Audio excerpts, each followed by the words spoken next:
Kalau diinget-inget sekarang lucu, tapi dulu waktu ngalamin ngerasain sedih banget.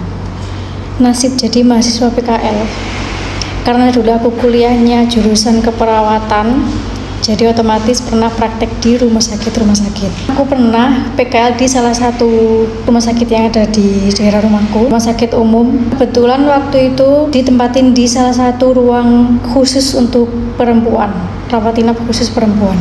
Itu bukan pertama kali aku praktek di rumah sakit tersebut, udah 2 kali. Cuman yang pertama itu beda tempat rawat inap. Ini itu pertama kalinya aku PKL di ruang rawat inap perempuan.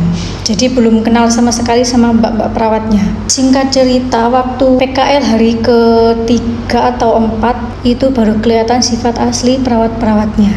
Ternyata mbak-mbak perawatnya itu benar-benar judes, suka ngomongin di belakang sama bermuka 2.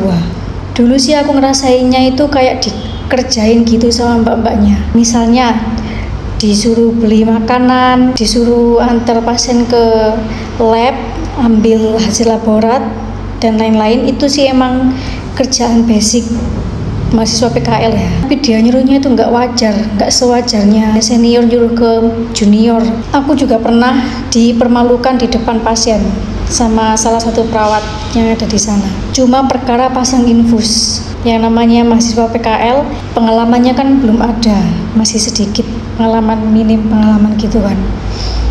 Pasang infus itu kebetulan tuh aku nggak sengaja jatoin botol infusnya gitu loh di depan pasien. Itu tuh dimar ya, bisa-bisa depan pasien, sampai aku malu, sampai pasien sama keluarga pasien tuh fokusnya ngeliatin ke aku. Paling parah itu temanku cowok, dia emang cowok sendiri di grupku. Temanku cowok itu bagian pesuruh, kayak disuruh-suruh gitu sama mbak-mbak perawatnya, disuruh ngerjain hal yang bukan berkaitan sama PKL.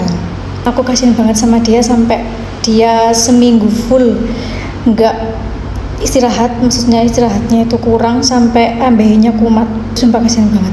Yang ngeselin itu waktu mau akhir-akhir PKL di ruangan tersebut kan ada semacam penyuluhan gitu kan, penyuluhan ke ruangan pasien. Itu posisinya aku sama grupku lagi penyuluhan. Dengan nggak sopannya mbak perawatnya itu manggilin aku dan teman-teman pakai radio speaker.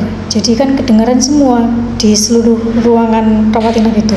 Dipanggilin semua satu-satu. Jadi mahasiswa cepetan ke ruang perawat karena ada ini. Itu posisinya kami lagi penyuluhan. Bukarunya negur itu perawatnya manggil-manggil, terus akhirnya sudah selesai, nggak dipanggil-panggilin lagi. Yang paling ngeselin itu bimbingan sama dosen pembimbing itu mereka playing victim. Bilangnya kalau aku sama teman-temanku itu males, terus yang ngelakuin kayak gitu ke aku sama teman-temanku tuh supaya kita siap menghadapi dunia kerja itu nantinya gimana. Tapi aku sama teman-temanku nggak terima dong, soalnya kan mereka udah benar-benar di luar batas wajar senior kepada junior. Akhirnya itu kayak disidang gitu sama dosen pembimbingku, terus mereka juga minta maaf. Akhirnya aku sama temen-temenku juga disuruh minta maaf, terus suruh damai kayak gitulah. Pokoknya pengalaman PKL ku yang terburuk itu ya di situ. Tapi emang menurut teman-teman mbak kakak tingkatku yang dulu, emang di ruangan itu tuh terkenal kalau perawatnya jahat, judes.